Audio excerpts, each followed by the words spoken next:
Ce que j'aurais aimé savoir. Avant de me marier. Ce que j'aurais aimé savoir avant de me marier. Gary Chapman. Ce que j'aurais aimé savoir avant de me marier. Table des matières. Chapitre 1. Le fait d'être amoureux ne suffit pas. Chapitre 2. Il y a 2 étapes dans l'amour. Chapitre 3. Telle mère, telle fille, tel père, tel fils. Chapitre 4. Régler les désaccords en évitant les disputes. Chapitre 5. S'excuser est une force. Chapitre 6. Le pardon n'est pas un sentiment. Chapitre 7. Les toilettes ne se nettoient pas toutes seules. Chapitre 8. Il faut établir un budget pour bien gérer notre argent. Chapitre 9. Le plaisir sexuel n'est pas forcément réciproque. Chapitre 10. J'épouse aussi une famille. Chapitre 11. La vie ne se résume pas à aller à l'église. Chapitre 12. Le tempérament influe sur le comportement. À l'université, j'ai choisi de me spécialiser en anthropologie. Je suis allé jusqu'au master, mais je ne me suis pas arrêté là. Pendant plus de 40 ans, j'ai continué à étudier les cultures et les sociétés. Et j'en suis arrivé à une conclusion très claire, le mariage entre un homme et une femme est le fondement de toute société humaine. Il est logique qu'une fois adultes, nos enfants se marient. En 2009, le nombre de mariages célébrés en Europe s'est élevé à 2,3 millions. Plus de 2 millions de personnes ont donc répondu « Oui, je le veux » à la question. Acceptez-vous de prendre pour épouse ou épouse? Au moment du mariage, la majeure partie des couples s'imaginent qu'ils vont vivre heureux et avoir beaucoup d'enfants. C'est une évidence, personne ne se marie dans l'espoir d'être malheureux ou de rendre son conjoint malheureux. Pourtant, nous savons que le taux de divorce est très élevé en Occident. En 2008, on a enregistré environ 1 million de divorces dans l'ensemble des pays de l'Union européenne. 2. Lorsque les gens se marient, ce n'est pas en pensant au divorce. Le divorce est dû à un manque de préparation au mariage et à l'incapacité, pour les 2 conjoints, d'apprendre à fonctionner ensemble, comme une équipe, dans une relation d'intimité. Le comble, c'est que nous reconnaissons l'importance de la formation dans toutes sortes de domaines, mais que nous ne parvenons pas à reconnaître ce besoin lorsqu'il s'agit du mariage. La plupart des gens se préparent beaucoup mieux pour leur vie professionnelle que pour leur mariage. Il n'est donc pas surprenant qu'ils aient plus de facilité à réussir leur carrière qu'à construire un mariage heureux. La décision de se marier a une plus grande incidence sur la vie d'une personne que bon nombre d'autres décisions qu'elle peut prendre. Malgré cela, les couples continuent à se précipiter dans le mariage en étant peu, voire aucunement, préparés. En fait, ils consacrent bien plus de temps à organiser la fête elle-même qu'à envisager la vie conjugale. Mais la fête ne dure que quelques heures, tandis que le mariage, c'est à espérer, dure toute la vie. Le but de ce livre n'est pas de vous aider à organiser votre journée de mariage, mais de vous donner des pistes pour réussir votre vie de couple. Le but de ce livre n'est pas de vous aider à organiser votre journée de mariage, mais de vous donner des pistes pour réussir votre vie de couple. Cela fait plus de 30 ans que je conseille des personnes dont les rêves de bonheur conjugal ont été brisés par la réalité bien concrète du linge sale, des factures non payées, des horaires de travail incompatibles et des bébés qui pleurent. Grâce à leur persévérance, et à de nombreux entretiens, plusieurs de ces couples ont pu continuer leur vie à 2 et connaître finalement un mariage heureux. J'en suis reconnaissant. J'ai la conviction qu'un grand nombre de ces souffrances auraient pu être évitées si les personnes concernées avaient pris le temps de bien se préparer au mariage. C'est la raison pour laquelle j'ai souhaité écrire ce livre. Mon désir, c'est que vous puissiez apprendre de leurs erreurs, ce sera beaucoup moins douloureux que d'apprendre des vôtres. J'aimerais que vous puissiez avoir la vie de couple à laquelle vous aspirez, caractérisée par l'amour et le soutien mutuel et par un bonheur partagé. Je peux toutefois vous dire avec certitude que ce genre de mariage n'arrive pas simplement quand vous vous mariez. Il vous faut prendre le temps de découvrir les conseils qui ont fait leur preuve dans ce domaine et les mettre en pratique. Si vous ne fréquentez pas actuellement et que vous n'envisagez pas de vous marier dans un avenir proche, ce livre vous préparera à passer du célibat au mariage. Si vous êtes fréquenté sans vous être encore fiancé, il vous aidera à savoir si un mariage peut être envisagé et, si oui, quand cela peut être annoncé à votre entourage. Enfin, si vous êtes déjà fiancé, il vous aidera à comprendre ce qui fait le fondement d'un mariage heureux et vous donnera des pistes pour y parvenir. Quand je repense aux premières années de mon mariage, je regrette que personne ne m'ait dit alors ce que je m'apprête à vous dire au travers de ces pages. Je pense honnêtement que j'aurais écouté. À l'époque, cependant, la notion de préparation au mariage n'existait pas. J'espère que les expériences que je relate, tirées de ma propre vie de couple, vous aideront à éviter certaines des souffrances et des frustrations que Caroline et moi avons connues. Ne vous contentez pas de lire cet ouvrage. Mettez-le en pratique. Pour vous préparer au mieux au mariage, efforcez-vous de voir en face les réalités qui y sont présentées et les problèmes qui y sont soulevés, exprimez honnêtement ce que vous pensez et ressentez au sujet des thèmes abordés, puis respectez l'avis de l'autre et trouvez des solutions réalistes. Lorsque vous voyez les choses différemment. Si vous ignorez ces questions et choisissez de croire que vos sentiments amoureux réciproques vous porteront jusqu'au bout, vous allez au-devant d'un échec. Je souhaite pour vous que vous vous prépariez au mariage comme s'il s'agissait de la relation humaine la plus importante de votre vie. Si vous vous y consacrez pleinement, vous trouverez le chemin du bonheur conjugal auquel vous aspirez. Ne l'oubliez pas, la fête n'est que le commencement. Gary Chapman. Chapitre 1. Si seulement j'avais su que le fait d'être amoureux ne suffit pas pour construire un mariage heureux. Cela aurait dû être évident, mais à ce moment-là, je ne l'ai pas compris. Je n'avais jamais lu d'ouvrage sur le mariage, et j'étais donc bien loin de la réalité.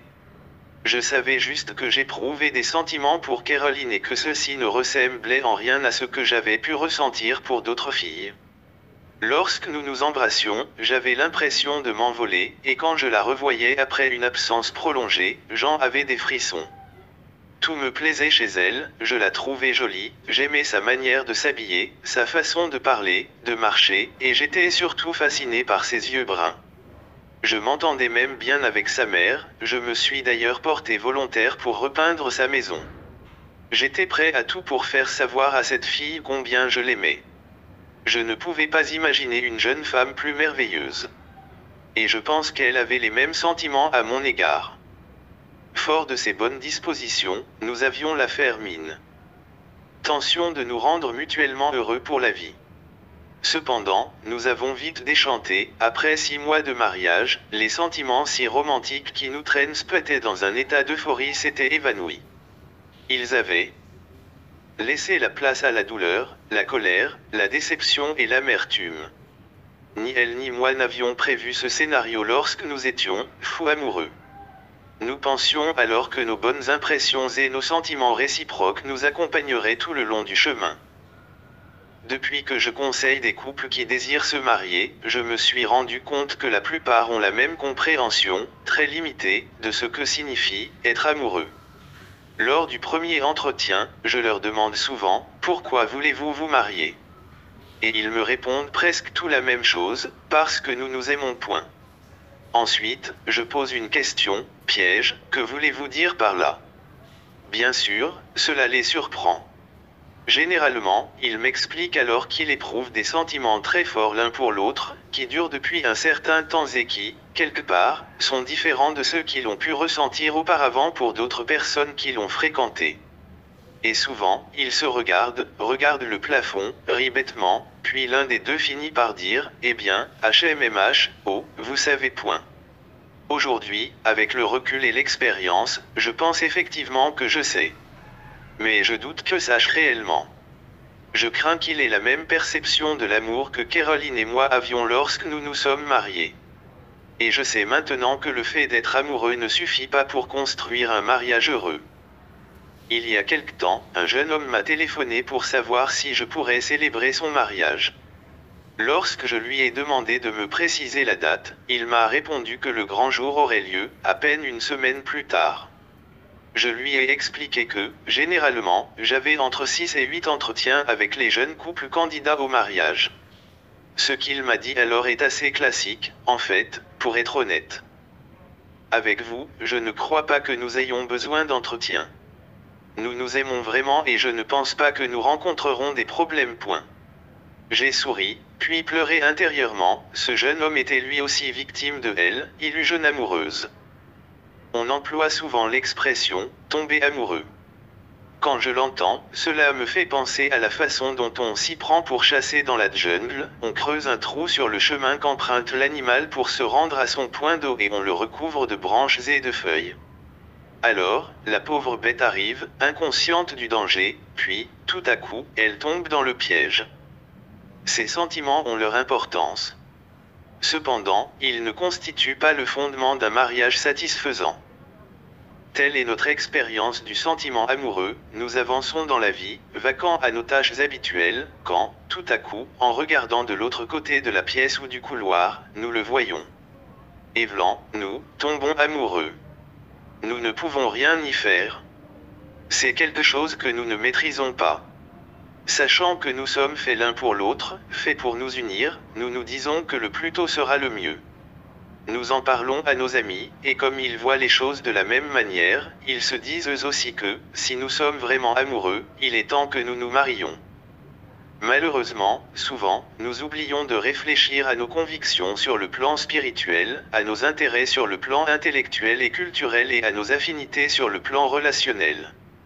Et nous ne nous rendons pas compte que, dans ces domaines, nous sommes complètement différents. Les valeurs auxquelles nous sommes attachés et les buts que nous poursuivons sont tout à fait contraires, mais nous sommes amoureux. Ce qui est malheureux, avec cette conception de l'amour, c'est qu'une année après le mariage, le couple se retrouve dans le bureau d'un conseiller conjugal pour dire « Nous ne nous aimons plus. Point. L'un comme l'autre sont prêts à se séparer, s'il n'y a plus d'amour, vous ne vous attendez quand même pas à ce que nous restions ensemble. » Le picotement du coup de foudre. Le genre d'amour dont nous venons de parler correspond pour moi plutôt au picotement du coup de foudre. On ressent de fortes émotions, on éprouve une sensation de chaleur, de fourmillement, une admiration enthousiaste en pensant à une personne du sexe opposé.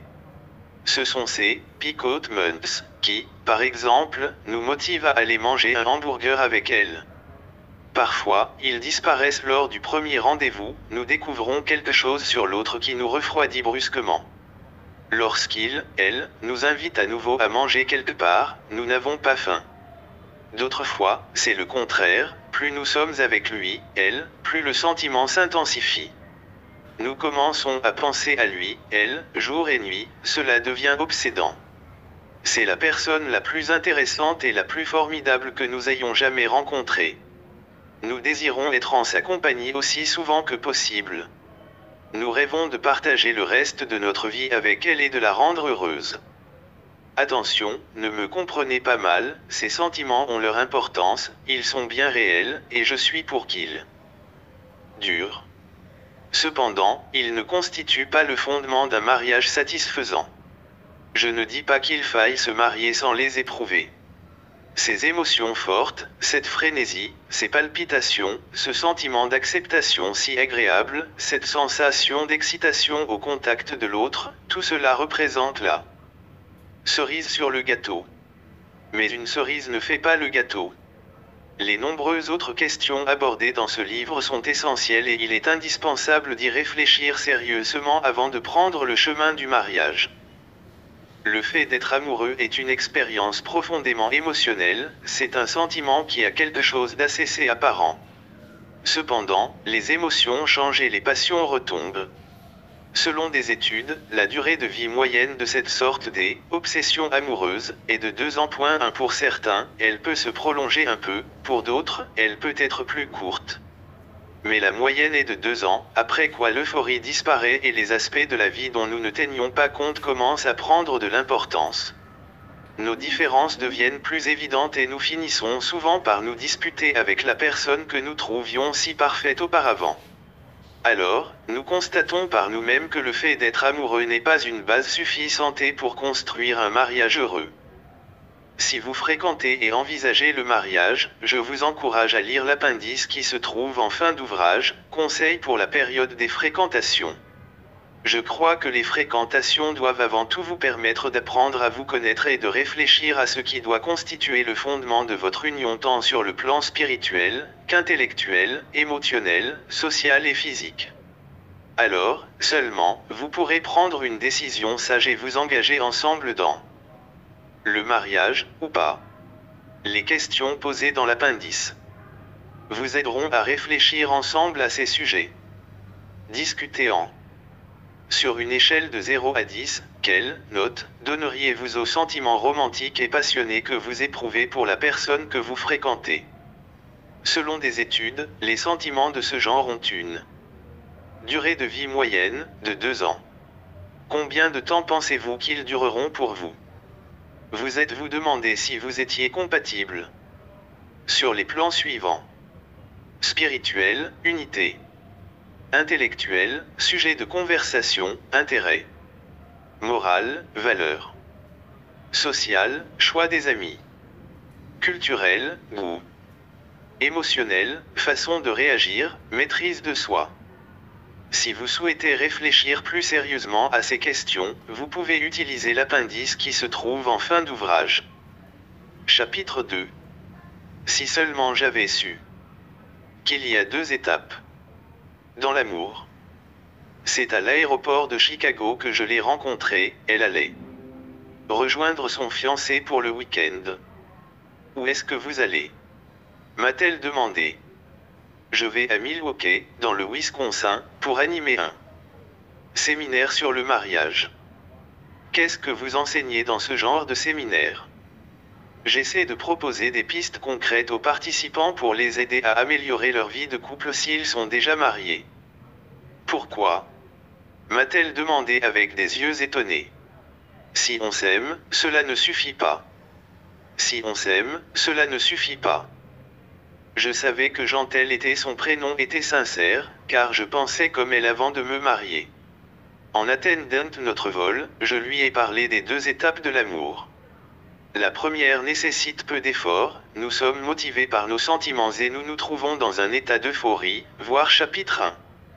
Nous sommes amoureux. Dans cette phase, nous faisons volontiers des choses pour la personne que nous aimons sans avoir l'impression que cela nous coûte. Nous parcourons facilement 800 km ou prenons l'avion juste pour pouvoir passer quelques heures avec elle. Nous avons le sentiment qu'elle est parfaite. La jeune femme a acquiescé.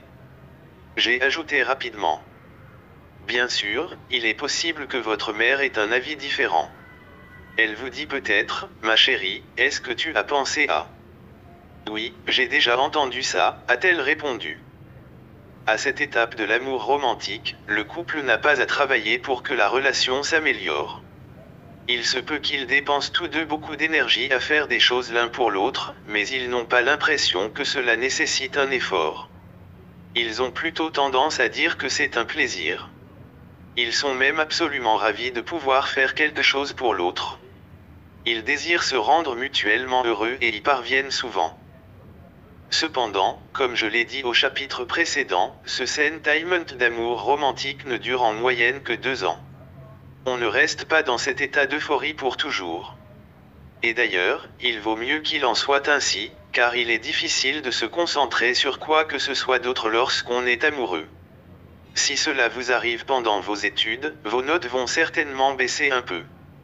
Quel est l'amoureux qui s'inquiète d'un test écrit sur la guerre franco-allemande de 1870 à 1871? De telles choses semblent futiles, dans ce cas-là, l'important, c'est d'être avec la personne qu'on aime. Je connais des jeunes femmes qui ont abandonné leurs études pour se marier parce que l'être aimé déménageait dans une autre région et qu'elle voulait l'accompagner. Si ce sentiment romantique accaparant durait 20 ans, rares seraient les personnes qui termineraient leur formation, qui feraient carrière ou qui s'engageraient dans des œuvres de bienfaisance. Quand nous sommes amoureux, le reste du monde ne compte pas. Nous ne pensons qu'à être avec l'autre et à le rendre heureux. La seconde étape de l'amour sollicite beaucoup plus notre volonté que la première. Avant mon mariage, personne ne m'avait parlé des 2 étapes de l'amour. Je savais que j'aimais Caroline et je m'attendais à ce que mes sentiments pour elle durent jusqu'à la fin de mes jours. Elle me rendait heureux, et je désirais faire de même pour elle. Mais lorsque l'euphorie a disparu, j'ai perdu mes illusions. Me souvenant des avertissements de ma mère, je me suis mis à penser, j'ai épousé la mauvaise personne. Si j'avais vraiment épousé la bonne personne, mes sentiments n'auraient pas perdu en intensité aussi rapidement après le mariage. Nos différences semblent si évidentes maintenant. Pourquoi ne les ai-je pas vues plus tôt? Ces pensées douloureuses me tourmentaient et m'ébranlaient. La seconde étape de l'amour. Si seulement quelqu'un m'avait dit que ce que je pensais et ressentais était normal, si seulement j'avais su qu'il y a en réalité deux étapes dans l'amour et que je me trouvais dans la phase de transition. Mais malheureusement, personne ne m'a parlé de cela. Si j'avais su alors ce que je vais partager avec vous maintenant, cela m'aurait épargné des années de difficultés conjugales. J'ai en effet découvert que la seconde étape de l'amour sollicite beaucoup plus notre volonté que la première. Elle exige aussi un certain travail, si nous voulons pouvoir maintenir la flamme du sentiment amoureux. Mais pour ceux qui font l'effort de passer de l'étape 1 à l'étape 2, les récompenses sont magnifiques. Alors que j'étais jeune conseiller conjugal, j'ai commencé à me rendre compte que ce qui procure à quelqu'un le sentiment d'être aimé ne donne pas forcément ce même sentiment à quelqu'un d'autre. Et lorsque l'euphorie retombe, les couples n'arrivent souvent pas à s'exprimer mutuellement leur amour. Elle dit, j'ai l'impression qu'il ne m'aime pas, et lui dit, je ne la comprends pas. Je fais tout ce que je peux, je nettoie la voiture, je tonds la pelouse tous les samedis, je l'aide dans les tâches ménagères. Je ne sais pas ce qu'elle attend de plus point. Elle répond, c'est vrai, il fait tout ça. C'est un bosseur point. Puis, les larmes aux yeux, elle ajoute, mais nous ne parlons jamais point. Le temps passant, j'ai continué à entendre ce genre d'histoire. J'ai alors décidé de reprendre les notes que j'avais prises au cours de mes entretiens et je me suis demandé, si quelqu'un dit, j'ai l'impression que mon conjoint ne m'aime pas, qu'est-ce qu'il espère? Qu'est-ce qu'il veut dire? Qu'est-ce qu'il déplore?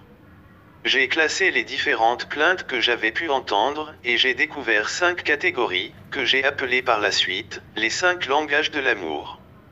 En effet, de même qu'il existe différentes langues, il existe différentes manières d'exprimer l'amour.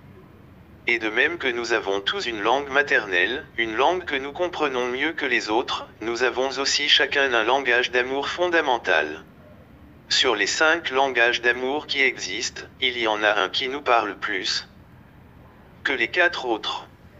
Et, comme je l'ai aussi constaté, mari et femme ont rarement le même. Par nature, nous avons tendance à faire pour l'autre ce qui nous donne le sentiment d'être aimé.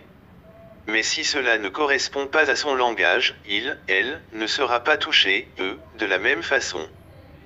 Dans l'exemple cité précédemment, le mari parle le langage des services rendus. Il lave la voiture, tond la pelouse, bref, il aide sa femme de diverses manières.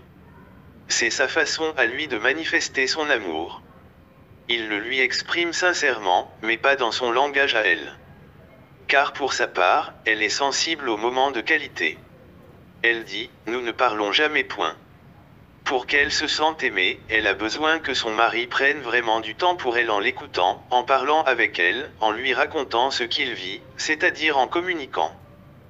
Après avoir réfléchi à ces choses, j'ai écrit un livre intitulé Les langages de l'amour.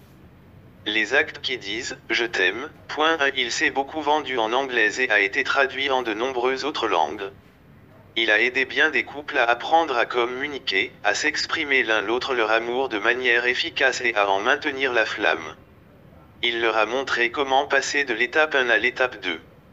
Considérons brièvement ces 5 langages de l'amour. Les paroles valorisantes. Voici quelques exemples de paroles valorisantes.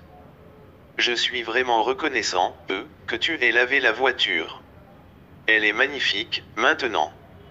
Merci d'avoir sorti les poubelles. Tu es formidable. Cette chemise te va vraiment bien, point. J'aime ton optimisme, point. Je suis touché, de voir comment tu t'occupes de ta mère, point. Ton sourire est contagieux.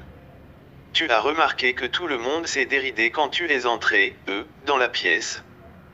Nous pouvons faire des compliments à l'autre au sujet de son caractère ou de sa manière d'être et de s'habiller.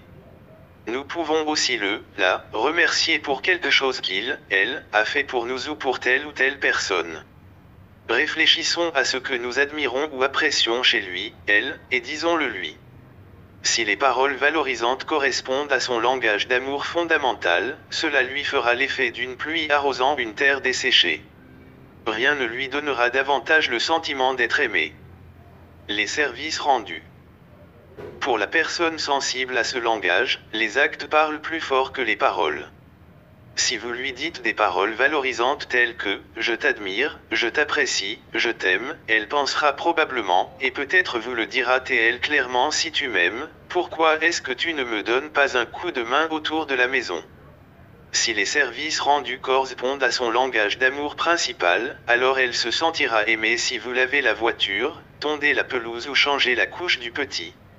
La clé, pour manifester votre amour à cette personne, est de découvrir ce qu'elle aimerait que vous fassiez, puis de le faire régulièrement. Les cadeaux. Certaines personnes se sentent vraiment aimées lorsqu'on leur offre un cadeau.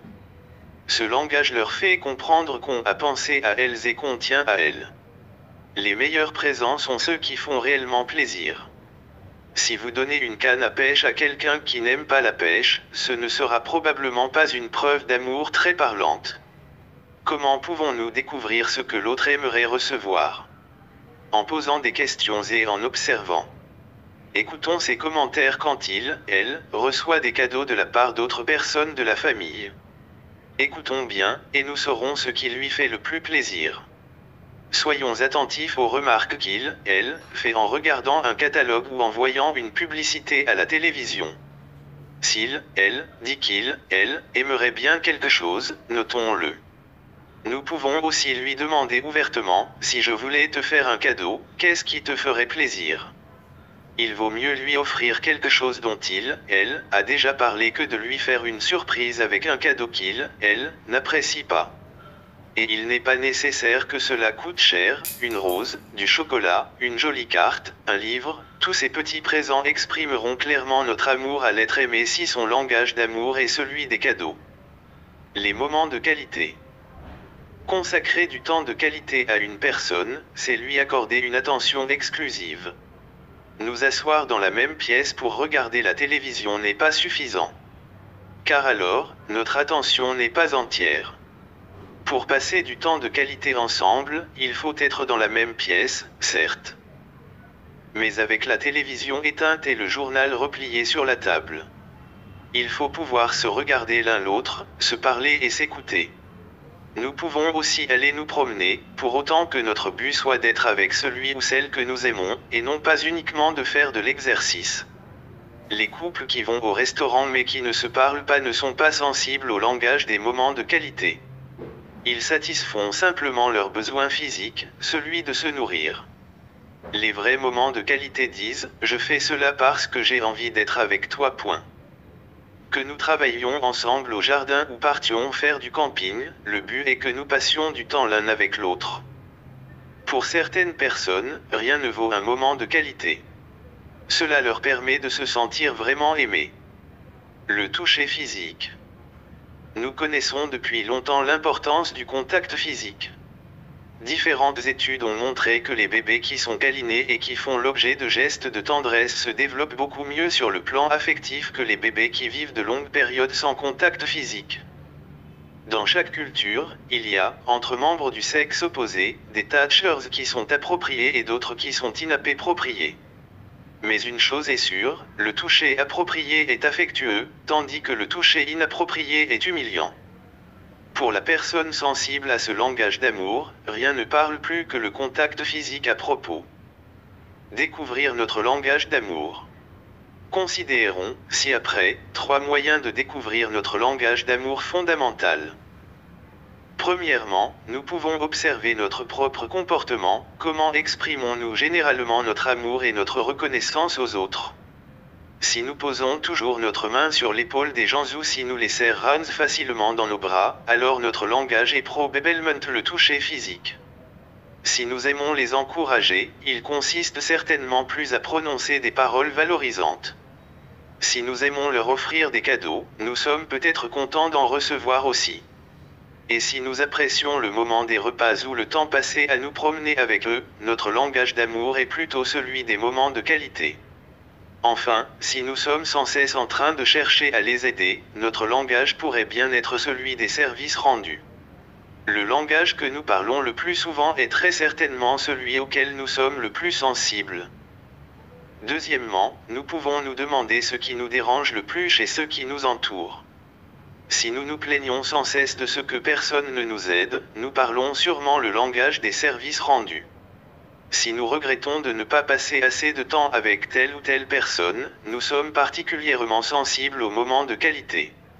Si nous disons à un ami qui rentre de voyage, tu ne m'as rien rapporté, nous montrons par là que les autres peuvent nous exprimer leur amour en nous offrant des cadeaux. Et si nous disons, je pense que tu n'auras jamais de geste affectueux à mon égard si je ne commence pas, nous prouvons que le toucher physique est notre langage d'amour. Enfin, si nous nous plaignons de ne jamais rien faire de bien, cela indique peut-être que nous apprécions particulièrement les paroles valorisantes. Ce que nous reprochons aux autres de ne pas nous donner montre ce que nous aimerions le plus recevoir de leur part. Troisièmement, réfléchissons à ce que nous demandons le plus souvent. Si nous disons à un ami qui part en voyage, n'oublie pas de me rapporter une surprise, c'est le signe que les cadeaux sont importants pour nous. Si nous demandons, est-ce que tu aurais le temps de faire une promenade ce soir, nous aspirons à un moment de qualité. Si nous réclamons un massage du dos, nous montrons que le toucher physique est un langage qui nous parle. Et si nous demandons souvent de l'aide, les services rendus sont probablement notre langage d'amour. Enfin, si nous demandons « Est-ce que j'ai fait un bon travail ?», nous attachons une importance particulière aux paroles valorisantes. En réfléchissant à la manière dont nous exprimons généralement notre amour et notre reconnaissance et en passant en revue nos plaintes et nos demandes les plus courantes, nous parviendrons à déterminer notre propre langage d'amour. Encourageons la personne que nous aimons à faire de même. Apprendre à parler un langage d'amour différent d'une autre demande des efforts, c'est évident. Par exemple, la personne qui n'a pas entendu de paroles valorisantes durant son enfance aura de la peine à en prononcer. Et celle qui a grandi dans une famille aucunement démonstrative sur le plan affectueux devra apprendre le langage du toucher. Mais la bonne nouvelle, c'est que tous ces langages peuvent être appris. Et plus nous les parlons, plus ils deviennent faciles. Le langage d'amour de ma femme est celui des services rendus. C'est pourquoi je passe l'aspirateur, je fais la vaisselle. Et je sors les poubelles. C'est un petit sacrifice qui permet de maintenir la flamme de l'amour. Et pour ma part, je me sens aimé quand on m'adresse des paroles valorisantes. Je ne quitte donc jamais la maison sans que mon épouse m'ait dit quelque chose d'encourageant. Et notre amour mutuel est aujourd'hui bien plus profond que quand nous étions portés par l'euphorie de la passion. Pour faire durer l'amour dans un mariage, il faut passer de l'étape 1 à l'étape 2. Le fait d'apprendre le langage d'amour préféré de l'autre durant la période des fréquentations facilite la transition plus tard. C'est ce que je vous souhaite. Discutez en. Quel est, d'après vous, votre langage d'amour fondamental? Pourquoi? Si vous fréquentez, quel est, à votre avis, le langage d'amour fondamental de la personne que vous aimez? D'après vous, le fait de savoir quel langage d'amour vous parlez l'un et l'autre vous aidera-t-il à approfondir votre relation? Si vous n'avez pas encore lu Langage d'amour des Solos 2, vous souhaiterez peut-être le faire ensemble afin d'en discuter ensuite. Chapitre 3. Si seulement j'avais su que le proverbe telle mère, telle fille, tel père, tel fils n'est pas un mythe. Je ne veux pas dire que la jeune femme, le jeune homme, que vous vous apprêtez à épouser deviendra exactement comme sa mère, son père. En revanche, ce qui est certain, c'est que vous êtes l'un et l'autre fortement influencés par vos parents. Si son père est dominateur, grossier et injurieux, ne soyez pas surprise si, dans 10 ans, celui qui est votre fiancé aujourd'hui présente des traits de caractère semblables. À un certain niveau, nous sommes tous des produits de notre milieu. Des études ont montré que les hommes grossiers et violents ont presque toujours grandi dans un foyer où régnait la grossièreté et la violence. 1. Mais ne pouvons-nous pas tirer les leçons de leurs mauvais exemples et changer de comportement? Vous demandez-vous peut-être. Bien sûr que si. Cependant, il faut vouloir apprendre. Si le fils d'un homme viol ne cherche pas à comprendre pourquoi son père est devenu viol ni à savoir comment il peut, lui, sortir de ce cercle vicieux, alors il risque de reproduire le même comportement un jour ou l'autre. Selon les statistiques, si une mère est alcoolique, sa fille risque de le devenir à son tour. Cependant, elle n'est pas condamnée à le devenir. Car si elle cherche à comprendre les mécanismes de l'alcoolisme, si elle apprend à réagir au stress et à la déception de la bonne manière, elle pourra briser les chaînes de la dépendance. Par conséquent, si vous avez l'un ou l'autre un parent qui a des comportements destructeurs, il serait sage et responsable, durant la période des fréquentations, que vous suiviez un cours, lisiez des livres ou parliez avec un conseiller à ce sujet. Il est aussi important que vous discutiez ensemble de ce que vous apprenez. Ne fermez pas les yeux sur les problèmes. Nous ressemblons souvent bien plus à nos parents que nous voulons l'admettre. Un point de moindre importance, regardez à quoi ressemble votre père, si vous êtes un garçon, ou à quoi ressemble votre mère, si vous êtes une fille, et vous verrez à quoi vous ressemblerez probablement dans 20 ans. Si le père est dégarni, le fils le sera certainement aussi, et si la mère est active et énergique, la fille sera sans doute comme elle. Récemment, avec mon épouse, nous avons passé une semaine à la mer en compagnie de Shelley, notre fille, de John, son mari, et de nos 2 petits-enfants. Le premier jour, après le petit déjeuner, nous sommes allés à la plage. Tandis que notre gendre creusait un trou dans le sable pour faire tenir le parasol, notre fille a plongé sa main dans un seau d'eau et a aspergé le dos de son mari en riant. Je lui ai dit, tu illustres un point de mon livre, telle mère, telle fille. C'est exactement ce que ta mère aurait fait. Plus tard, dans la journée, au moment où John partait à l'épicerie, Shelley nous a dit, assez fort pour qu'il l'entende, c'est un mari formidable, comme sa mère me dit en de multiples occasions. Et même si je ne suis pas certain qu'elle ait raison, je dois avouer que j'aime entendre cela. Et j'imagine que c'est pareil pour John. Que ce soit au niveau des bons ou des mauvais traits de caractère, nous ressemblons souvent bien plus à nos parents que nous voulons l'admettre. C'est aussi le cas en ce qui concerne la communication. Par exemple, si vous remarquez que votre future belle-mère interrompt souvent son mari quand il parle pour le corriger, non, ce n'était pas mardi, mais mercredi, ce n'était pas en 2005, c'était en 2006, non, ce n'est pas comme ça que ça s'est passé, vous pouvez vous attendre à ce que sa fille agisse aussi de cette façon. Peut-être avez-vous même déjà constaté qu'il en était ainsi au cours de vos discussions. Si cela vous irrite et vous contrarie, c'est maintenant qu'il faut en parler. Car si les choses ne changent pas avant le mariage, il n'y aura probablement pas non plus de changement après. Le fait de se marier ne règle pas automatiquement les problèmes. Un jeune homme m'a dit un jour, « Je suis terrorisé quand je suis chez ses parents. » Sa mère parle tout le temps. Elle reprend à peine sa respiration entre 2 phrases. Elle raconte des histoires compliquées, en donnant toutes sortes de détails. J'ai l'impression d'être comme pris au piège en sa présence, il est par exemple impossible de quitter la pièce pour aller chercher à boire. Je perçois un peu la même chose chez Annie et j'ai peur qu'elle devienne comme sa mère. Je ne pense pas que j'arriverai à supporter ça. Ce qui m'a réjoui, c'est qu'il a exprimé ce souci alors qu'il était encore dans la période des fréquentations. Comme j'ai constaté qu'Annie ne voyait pas vraiment ce qu'il voulait dire, j'ai suggéré à ce jeune homme d'enregistrer, discrètement bien sûr, 30 minutes de conversation avec sa future belle-mère lors de leur prochaine visite.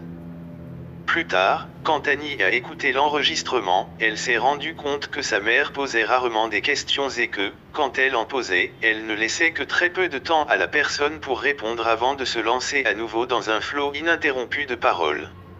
La jeune femme a ainsi compris que, non seulement ce comportement pouvait être très désagréable, mais qu'il pouvait même empêcher un véritable dialogue. Quand nos parents ne communiquent pas de la bonne manière, nous ne nous en rendons pas toujours compte parce que nous avons grandi avec eux. Pour nous, les choses se sont toujours passées comme ça.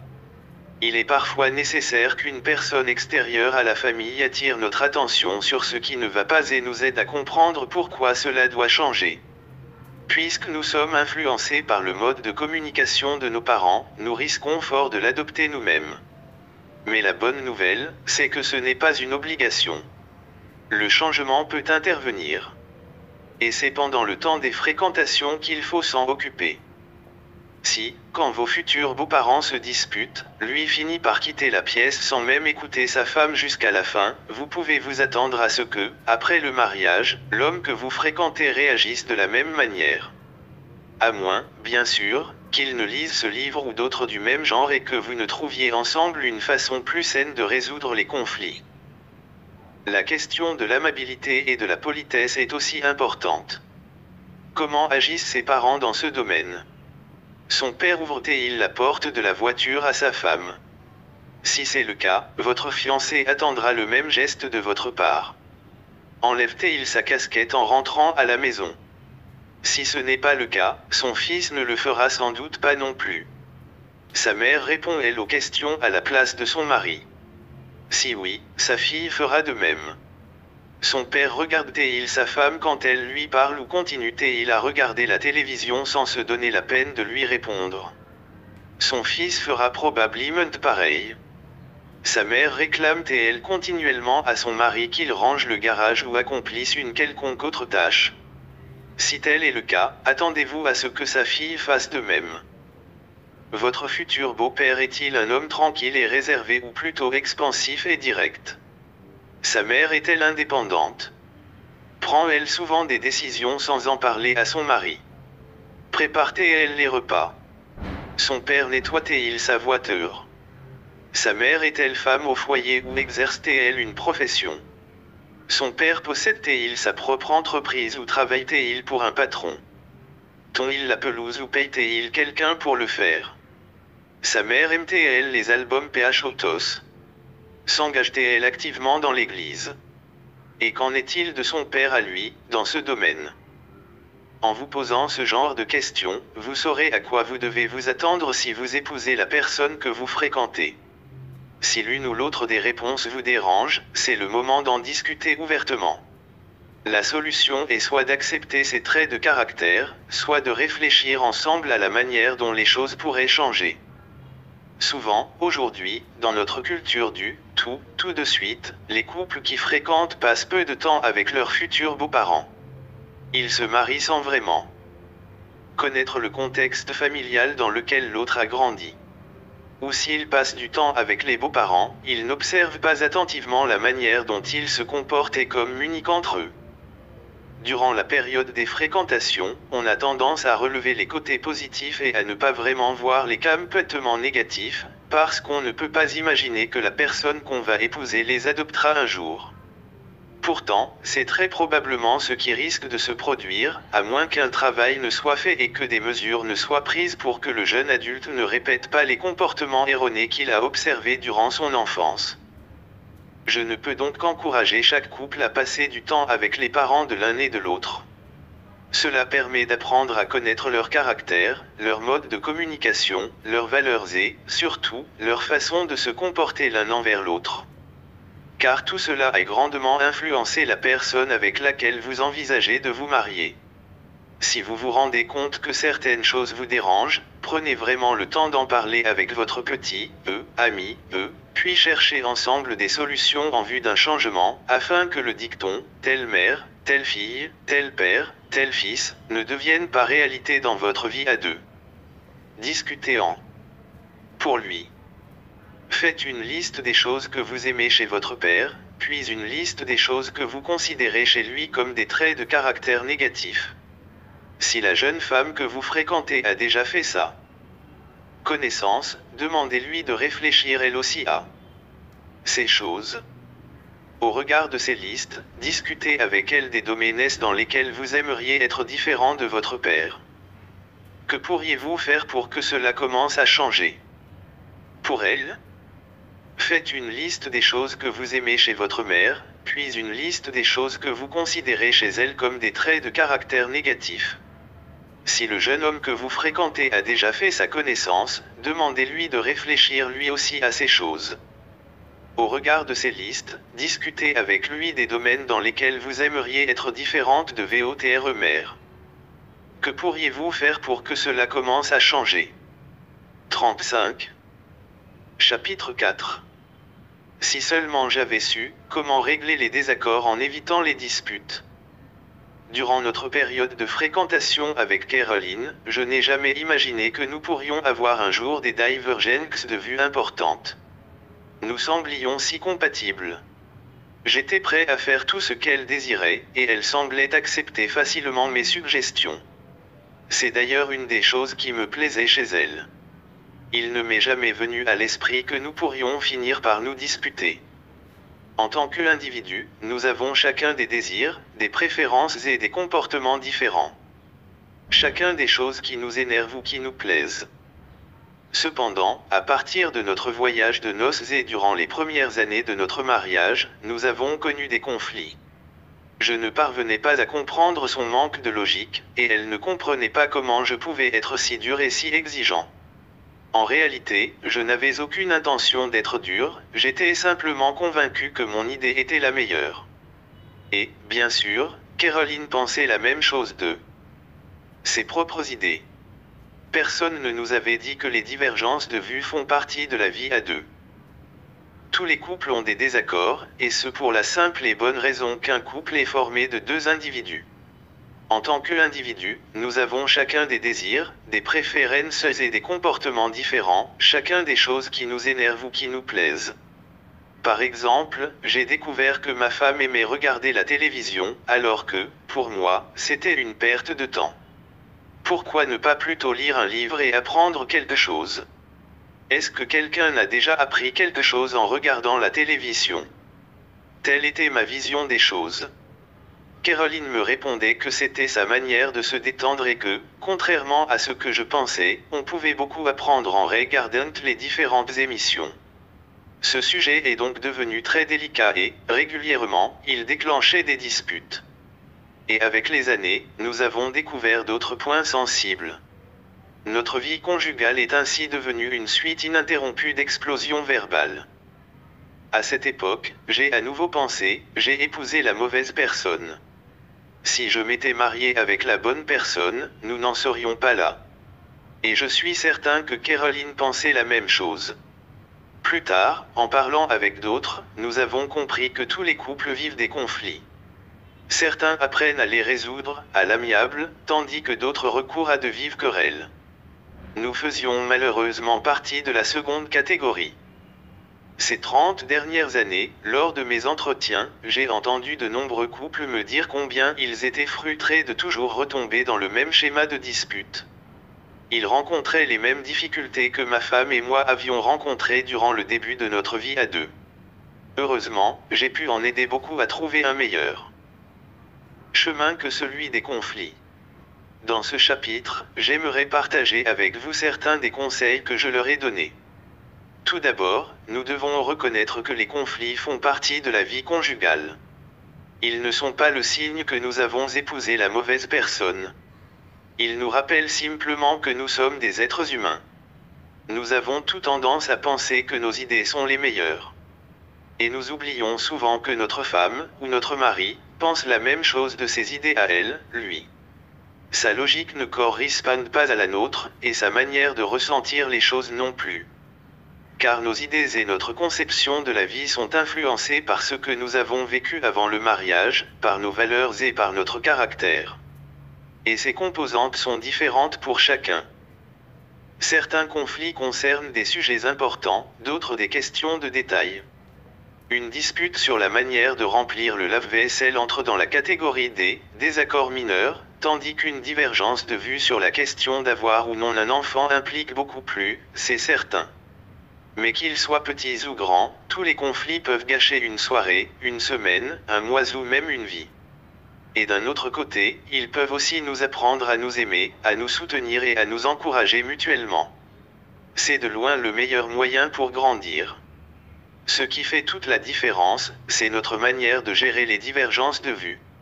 Une fois que nous avons accepté la réalité des conflits, nous devons trouver le moyen de les régler positivement. Et cela commence par reconnaître que nous avons besoin d'écouter. Dans une dispute, nous ressentons généralement le besoin de parler. Cependant, le fait de parler sans écouter engendre la querelle. Le plus important est d'écouter. Une épouse m'a dit un jour: la chose la plus utile que nous avons apprise lors de notre premier entretien avec vous a été de demander un temps d'écoute. Avant, je disais à mon mari, il faut qu'on parle, point. Mais cette phrase le mettait toujours de mauvaise humeur. Maintenant, je lui dis, quand cela te conviendra, j'aimerais que tu m'accordes un temps pour t'écouter, point. Il n'attend jamais longtemps avant de me dire, bon, alors tu veux écouter ce que je pense, c'est ça. Je lui réponds par l'affirmative, et nous programmons un temps d'écoute. Cela change vraiment l'ambiance. Très bien. Alors, comment commencez-vous votre temps d'écoute? Lui ai-je demandé. En général, a-t-elle expliqué, il dit, alors, tu veux écouter ce que j'ai à dire? C'est à quel sujet? Et je réponds par exemple, c'est au sujet des vacances de Noël, point. Nous avons décidé de discuter d'un seul sujet à la fois. Il me dit donc ce qu'il aimerait faire pendant les vacances, et j'essaie vraiment de comprendre non seulement ce qui lui plairait mais pourquoi cela lui plairait et à quel point c'est important pour lui. Je lui pose aussi souvent des questions pour le conduire à préciser sa pensée, comme « Tu veux dire que tu aimerais passer Noël avec tes parents parce que ton père a le cancer et que tu ne sais pas s'il sera encore là l'année prochaine, c'est ça ?» Et une fois que j'ai posé toutes mes questions, je conclus « C'est logique, je peux comprendre, point. » Puis, il dit « Maintenant que je t'ai donné mon avis, j'aimerais bien savoir ce que tu penses, toi, point. » J'exprime alors mon point de vue tandis qu'il écoute et cherche à me comprendre. Il se peut qu'il me pose lui aussi des questions telles que « Tu dis que tu aimerais qu'on passe Noël avec tes parents parce que ta sœur de Californie sera là et qu'elle ne vient qu'une fois tous les 5 ans et que tu ne veux pas rater cette occasion de passer du temps avec elle, c'est ça. » Après m'avoir écouté et avoir posé toutes ces questions, il me dit « C'est logique. Je pense que je comprends, point. » À ce stade-là, nous n'avons pas encore résolu nos divergences de vues, mais nous nous comprenons et nous avons pu exprimer chacun notre avis. Nous ne sommes plus des ennemis. Nous avons évité une dispute. En tant qu'amis, nous allons maintenant chercher une solution pour résoudre notre désaccord. Dans la vie à deux, il ne s'agit jamais de « faire comme moi je pense », mais plutôt de parvenir à une pensée commune. À travers les années, j'ai encouragé de nombreux couples à procéder de cette manière. Fondée sur la notion de respect mutuel, elle laisse l'autre totalement libre de ses opinions et de ses pensées. Elle permet de se comprendre mutuellement et de reconnaître le bien fondé des idées de chacun. Ainsi, elle détend l'atmosphère, désamorce les conflits et aide à résoudre les divergences sur une base amicale. Une fois que chacun a pu écouter et comprendre le point de vue de l'autre, nous pouvons chercher une solution, c'est accent grave dire un compromis, mot très important à ce stade. Ce terme a souvent une connotation négative, il nous fait penser au compromis que nous devons veiller à ne pas faire en ce qui concerne notre foi ou nos valeurs. Cependant, dans le cadre du mariage, le compromis est une chose non seulement positive mais nécessaire. Trouver un compromis, c'est trouver un terrain d'entente. Cela implique que chacun soit prêt à renoncer à quelque chose en vue de préserver la paix et l'harmonie. Si, en revanche, chacun veut avoir raison et campe sur ses positions, on retombe dans la dispute. Dans la vie à deux, il ne s'agit jamais de « faire comme moi je pense », mais plutôt de parvenir à une pensée commune. Trouver un compromis. Dans l'exemple cité ci-dessus, le couple s'est finalement mis d'accord pour voyager en avion plutôt qu'en voiture, ce qui leur a permis de passer 3 jours chez les parents de Monsieur et 3 jours dans la famille de Madame. Et comme ces différents déplacements coûtaient plus que ce qu'ils avaient prévu au budget, ils ont cherché ensemble une solution. En fin de compte, ils ont décidé d'annuler leurs vacances d'été aux Caraïbes et de louer plutôt quelque chose dans leur région. Nous pourrons aller aux Caraïbes une autre fois, se sont-ils dit. Cette année, il semble que ce soit vraiment important de passer Noël avec nos familles respectives. En s'arrangeant ainsi, ils ont pu acheter les billets d'avion. Tous deux ont accepté de renoncer partiellement à leur projet initial pour faire quelque chose qui conviendrait à l'autre. Il y a toujours une solution dans un conflit, et quand on décide de rester sur le terrain de l'amour, on finit par la trouver. Nous venons de voir une des 3 manières de résoudre un désaccord, elle consiste à trouver un compromis. Chacun renonce en partie à ce qu'il désire et chacun obtient en partie ce qu'il désire. Dans l'exemple donné, chacun a renoncé à passer la totalité des vacances de Noël dans sa famille, mais en même temps, chacun a eu ce qu'il souhaitait, passer du temps avec sa famille. Le fait d'échanger les points de vue pour trouver ensuite un consensus qui convienne à chacun permet de résoudre bien des conflits. Céder. Une deuxième manière de résoudre les conflits est de céder. Cela signifie qu'après avoir échangé vos pensées et exprimé chacun votre manière de ressentir les choses, l'un de vous décide que, dans une situation donnée, il vaut mieux faire ce que l'autre pense. Vous abandonnez ainsi totalement votre idée initiale et choisissez de faire ce que votre époux, désire, et ce dans une attitude positive. Vous prenez cette décision par amour parce que vous tenez à lui, elle, et qu'il vous semble que c'est important pour lui, elle. Ne pouvons-nous pas simplement accepter que, pour le moment, nous avons un avis différent sur le sujet. Un mari m'a dit, j'ai accepté d'avoir un enfant lorsque ma femme m'a expliqué qu'elle arrivait à la fin de son cycle de fertilité. Quand j'ai compris ce qu'elle ressentait, je n'ai pas voulu la décevoir. Nous avions toujours dit que nous voulions des enfants, mais il me semblait que ce n'était pas le bon moment. Je préférais attendre que notre situation financière s'améliore. Mais en l'écoutant et en voyant combien c'était important pour elle, j'ai accepté, malgré mes craintes, que nous ayons un enfant à ce moment-là. Et je ne l'ai jamais regretté. Point. Parfois, accepter l'idée de l'autre implique un grand sacrifice.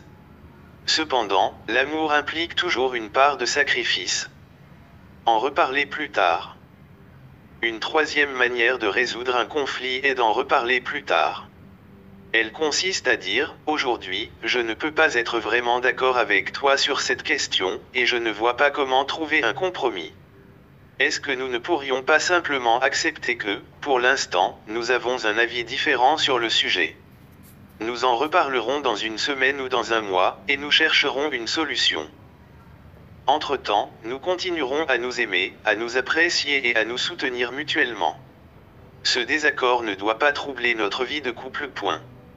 Voilà une manière tout à fait légitime de réagir à une divergence de vue si, sur le moment, vous ne parvenez pas à trouver véritablement une solution. Dans un mois, les choses vous paraîtront probablement différentes, ou de nouvelles possibilités vous viendront à l'esprit, alors, peut-être, vous pourrez trouver un compromis satisfaisant pour chacun. Accepter le désaccord. Dans certains domaines, le mieux est parfois d'accepter que le désaccord subsiste. C'est la 4e manière de gérer les différends. Je pense en particulier aux questions pour lesquelles il n'y a pas de bonne ou de mauvaise réponse, technique pour faire sortir le dentifrice du tube, façon de remplir le lave-vaisselle, ou en matière de divertissement, etc. En fait, on accepte alors de ne pas être d'accord sur la chose logique à faire et on met en place un système qui permet d'éviter les conflits. Un jour, c'est lui qui remplit le lave-vaisselle, et il le fait comme il le souhaite. Un autre jour, c'est elle, et elle le fait à sa manière. Un soir, c'est elle qui choisit le film à regarder et un autre soir, c'est lui. Astérisque, astérisque, astérisque. Nous venons de considérer 4 façons de résoudre les conflits. Et, bien sûr, le plus important est toujours de rester sur le terrain de l'amour en étant à l'écoute de l'autre et en cherchant à comprendre au lieu de prétendre que sa manière de voir les choses n'est pas logique. Si nous apprenons à partager sa pensée et à chercher des solutions pour préserver la paix, nous pourrons vivre les conflits inhérents au mariage de la bonne façon. Nous apprendrons aussi à travailler en équipe. Si quelqu'un m'avait expliqué tout cela avant que j'épouse Caroline, nous aurions évité bien des disputes inutiles et stériles. Discutez en.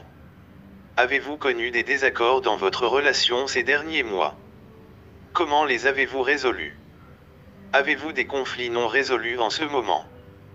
La prochaine fois que vous aurez une divergence de vue, essayez de vous poser cette question: comment pouvons-nous régler ce différend de manière à ce que chacun de nous se sente aimé et apprécié?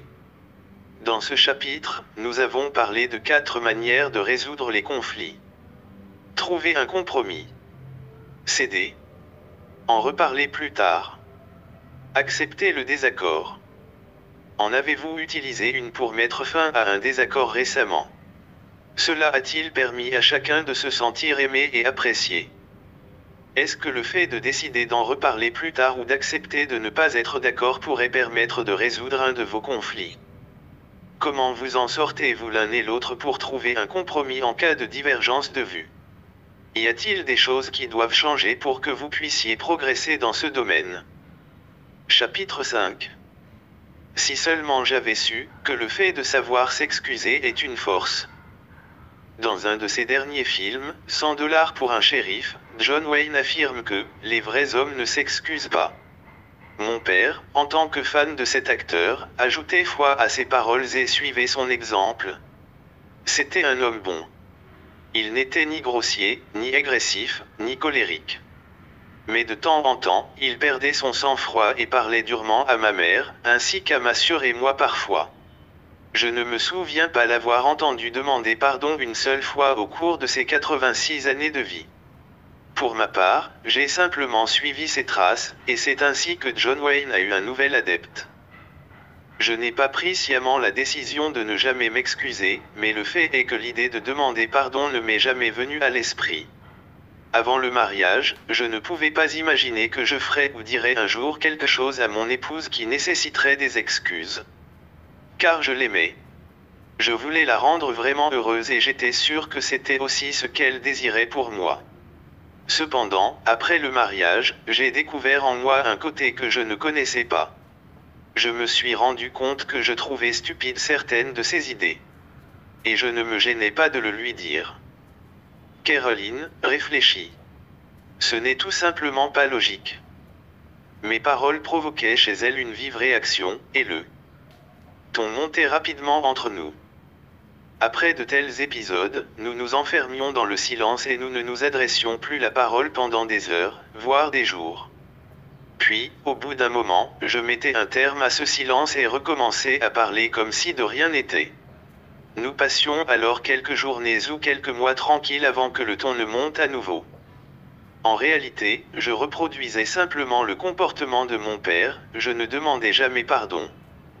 Je n'en étais pas conscient, à l'époque, mais aujourd'hui, avec le recul, cela m'apparaît clairement, en réalité, je reproduisais simplement le comportement de mon père, je ne demandais jamais pardon. Et en mon fort intérieur, je rejetais la faute sur ma femme. Inutile de préciser que, durant les premières années, notre vie de couple n'a pas été brillante. Peu après notre mariage, j'ai commencé des études de théologie.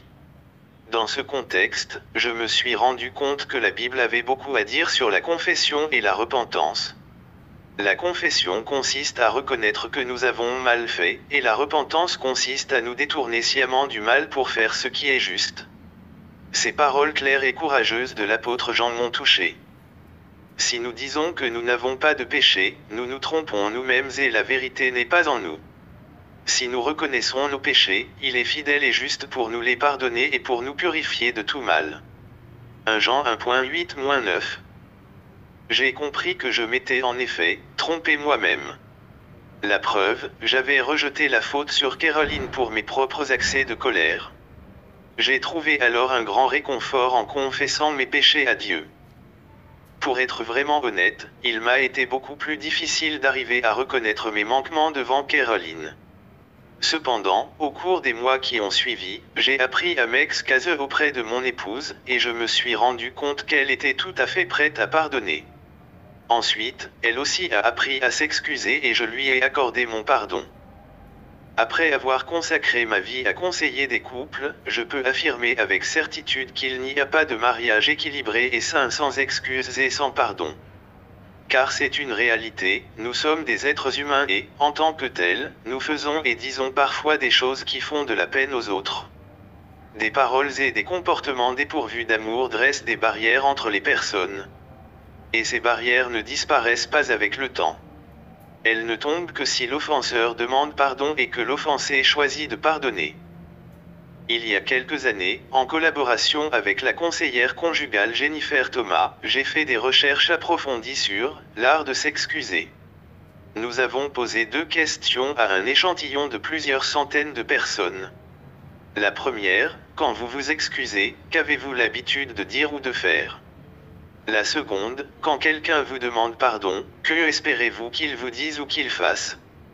Nous avons ensuite classé leurs réponses selon 5 catégories, que nous avons appelées les 5 langages pour s'excuser. Il est ressorti clairement de cette étude que ce qui correspond à des excuses pour l'un ne correspond pas forcément à des excuses pour l'autre. Et comme nous l'avons constaté, les couples passent souvent à côté du but dans ce domaine. Lui dit, je suis désolé. Point. Elle pense, je m'en doute. Mais tu n'as pas autre chose à me dire. Elle attend des excuses, lui pense qu'il s'est déjà excusé. Là encore, nous apprenons généralement le langage de nos parents. Le petit Jonathan pousse sa sœur Julia dans les escaliers.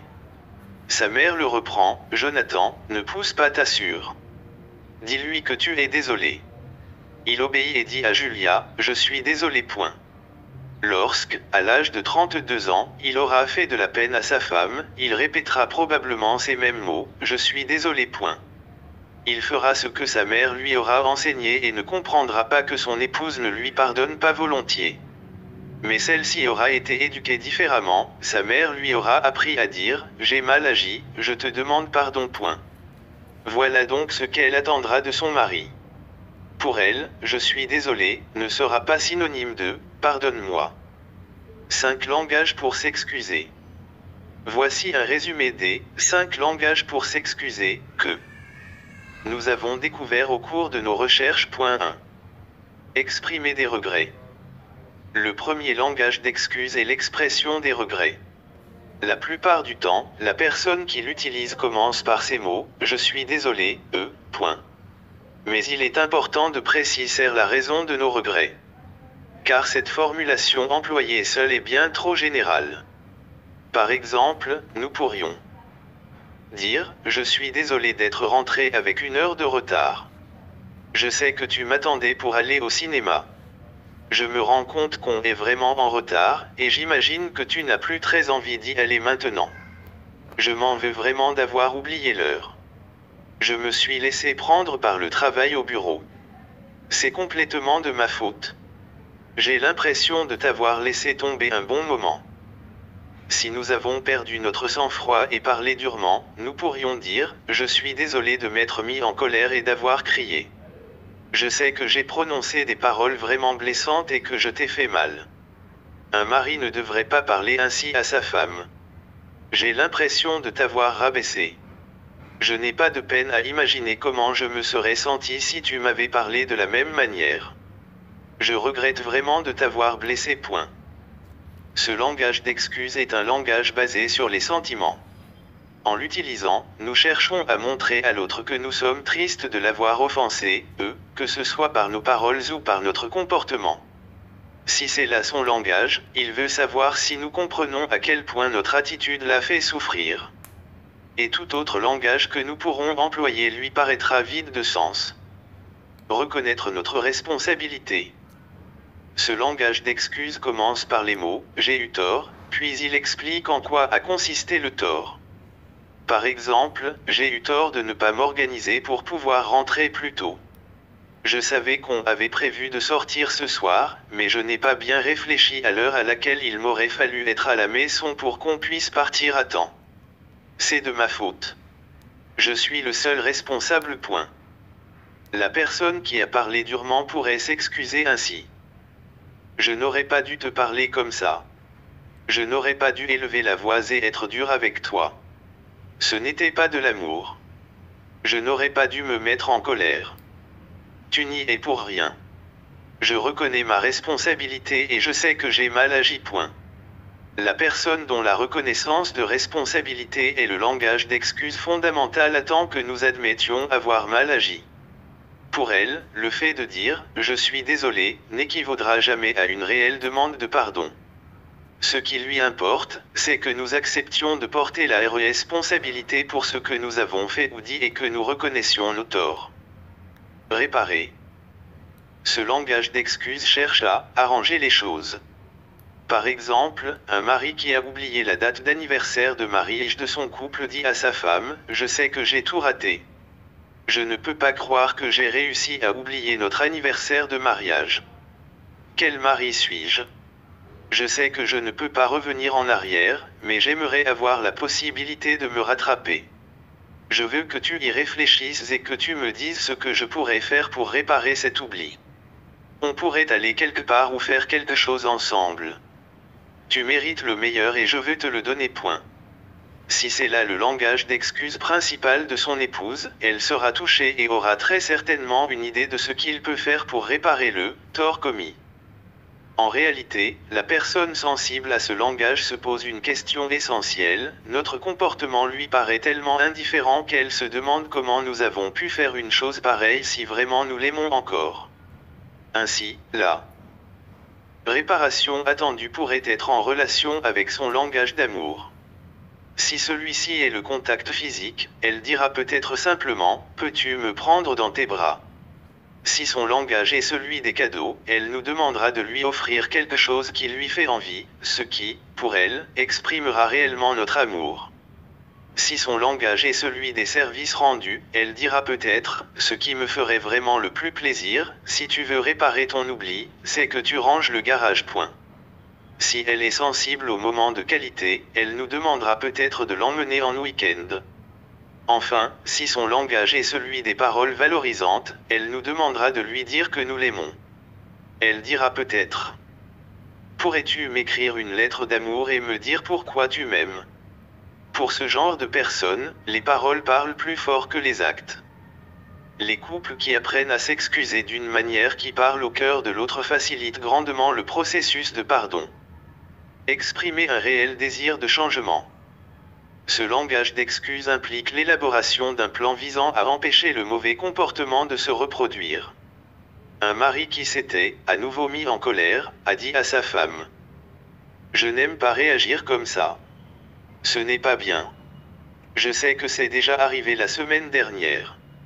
Il faut que ça cesse. Tu mérites mieux. Pourrais-tu m'aider à trouver un moyen pour que ça ne recommence pas ?» Son désir de changement montrait à sa femme que sa demande de pardon était sincère. Finalement, ce couple a décidé que, lorsqu'il sentirait la colère monter, il lui dirait « Chérie, il faut que j'aille faire un tour. Je serai bientôt de retour point. » Et ce plan a bien fonctionné. Il partait prendre l'air et se calmer. Puis, lorsqu'il rentrait, 30 minutes plus tard, il disait à son épouse « Je t'aime si fort, et je suis reconnaissant pour ces moments de promenade. Je ne veux plus jamais me mettre en colère contre toi. Merci beaucoup de m'aider à vaincre ce problème. Point. » Pour certaines personnes, des excuses qui ne comportent pas un désir de changer d'attitude ne sont pas réellement des excuses. Quoi que nous puissions dire d'autres, elles douteront de notre sincérité. Pour elles, si nous nous excusons réellement, nous chercherons à changer. Demandez pardon. Peux-tu me pardonner? Ces mots sont comme une douce musique pour la personne dont le langage d'excuse fondamental est la demande de pardon. Selon sa compréhension des choses, ils sont une preuve de notre sincérité. Car pour elle, s'excuser, c'est demander pardon. Nous lui avons fait mal et elle veut savoir si nous voulons la réconciliation, si nous sommes prêts à faire tomber la barrière que notre comportement a placée entre elle et nous. Notre demande la touche. Astérisque, astérisque, astérisque. Comme nous l'avons constaté au cours de nos recherches, les couples qui apprennent à s'excuser d'une manière qui parle au cœur de l'autre facilitent grandement le processus de pardon. Généralement, la personne à laquelle nous avons fait de la peine veut savoir si nous sommes réellement sincères. Cependant, elle juge de notre sincérité sur la base de son langage d'excuse. Nous devons donc chercher à apprendre le langage qu'elle comprend le mieux. Karl apprend à dire « Je suis désolé ». Apprendre à s'excuser n'est pas forcément facile. Certains d'entre vous se reconnaîtront peut-être dans l'histoire suivante, tirée de notre livre Les langages de la réconciliation 2. Karl songeait au mariage, il est donc venu à l'une de nos conférences avec sa petite amie Melinda. Après qu'ils eurent tous deux rempli un questionnaire sur les excuses, celle-ci lui dit que les paroles qu'elle souhaitait le plus entendre étaient « Je suis désolé. » Plus tard au cours de ce séminaire, Karl s'est approché de moi. Pour être honnête, m'a-t-il dit, je ne sais pas si j'ai déjà prononcé ces paroles. Je trouve que c'est un truc de fille. On m'a toujours dit qu'un vrai homme ne s'excuse pas. Je suppose que c'est plutôt macho. Je ne suis pas sûr d'être capable de dire cette phrase, d'ailleurs, ça a l'air d'ennuyer Melinda. On n'aurait peut-être pas dû remplir le questionnaire. Conclut-il en plaisantant. C'est peut-être une très bonne chose au contraire. Et je répondis en riant. Permettez-moi de vous poser une question, avez-vous déjà fait dans votre vie quelque chose que vous avez vraiment regretté? Si oui, vous êtes-vous dit ensuite, j'aimerais n'avoir jamais agi de la sorte. Il hocha la tête et dit. Oui. Je me suis saoulé la nuit qui a précédé l'enterrement de ma mère. Le lendemain matin, j'avais une gueule de bois terrible. Je ne me souviens pas vraiment de la cérémonie. Comment vous êtes-vous senti après? Lui ai-je demandé. Très mal. J'ai vraiment eu le sentiment d'avoir déshonoré ma mère. Sa mort m'avait durement éprouvé. Nous avions toujours été proches et je pouvais discuter avec elle. Je pense que j'essayais seulement de noyer mon chagrin, mais là c'était trop. Je sais qu'elle en aurait été attristée. Elle me parlait souvent des méfaits de l'alcool. Supposons un instant que votre mère vous ait vu et que votre conduite l'ait réellement déçue. Vous auriez maintenant l'occasion de lui parler. Que lui diriez-vous? Les yeux de Karl se voilèrent de larmes, puis il dit. Je lui dirai que je suis vraiment désolé de l'avoir déçu. Je sais que ça n'était pas le moment de boire. J'aimerais pouvoir remonter le temps et revivre cette soirée. Je ne serais pas allé dans ce bar. J'ai entouré de mon bras les épaules de Karl et je lui ai dit. Savez-vous ce que vous venez de faire? Oui, répondit-il en hochant la tête. Je viens de présenter mes excuses. Zut, je ne voulais pas pleurer, dit-il en essuyant les larmes qui inondaient son visage. Voilà un autre point, dis-je. On vous a enseigné qu'un vrai homme ne pleurait pas, n'est-ce pas? Oui. Vous avez reçu pas mal de fausses informations au fil des ans, Karl, ai-je lancé. Nous ne vivons pas dans un monde peuplé de mannequins en plastique, où la virilité se mesurerait à l'absence d'émotion. La vérité, c'est que les vrais hommes pleurent et qu'ils s'excusent. Ils disent même, je suis désolé, quand ils se rendent compte qu'ils ont blessé un être aimé. Vous êtes un vrai homme, Karl. Vous l'avez prouvé aujourd'hui. Ne l'oubliez jamais. Si vous épousez Melinda, vous ne serez pas un mari parfait et elle ne sera pas une épouse parfaite. Il n'est pas nécessaire d'être parfait pour former un couple heureux. Mais il est nécessaire de s'excuser quand on agit d'une manière qui blesse l'autre. Et si la phrase « je suis désolé » correspond au principal langage d'excuse de Melinda, il faudra que vous appreniez à la prononcer. J'ai compris, dit Karl en souriant. Je suis content que nous ayons assisté à cette conférence. Et moi aussi, ai-je dit tandis qu'il s'éloignait. Un an plus tard, je dirigeais un séminaire dans la même région. Tôt le samedi matin, avant que les premiers participants soient arrivés, j'ai vu entrer Karl et Melinda. Nous sommes venus de bonne heure dans l'espoir de vous parler, m'a dit le jeune homme. Nous voulions juste vous faire savoir combien votre conférence de l'an dernier a compté pour nous. Cela a marqué un tournant dans notre relation. Nous nous sommes mariés 3 mois après et les choses que nous avons apprises ce jour-là continuent de nous être utiles. Je ne suis pas sûr que nous serions encore mariés, ajouta Melinda, si nous n'avions pas assisté à la conférence. Je n'imaginais pas que la première année de mariage serait aussi difficile. Dites-moi, est-ce que Karl sait comment il doit s'excuser? Lui ai-je demandé. Oh oui. Nous sommes tous les deux très compétents. En la matière, répondit-elle en souriant. Et ce jour-là, nous avons appris aussi à parler le langage affectif de l'autre. Ces 2 éléments nous ont aidés à survivre. Ça n'a pas été facile pour moi, dit alors Karl.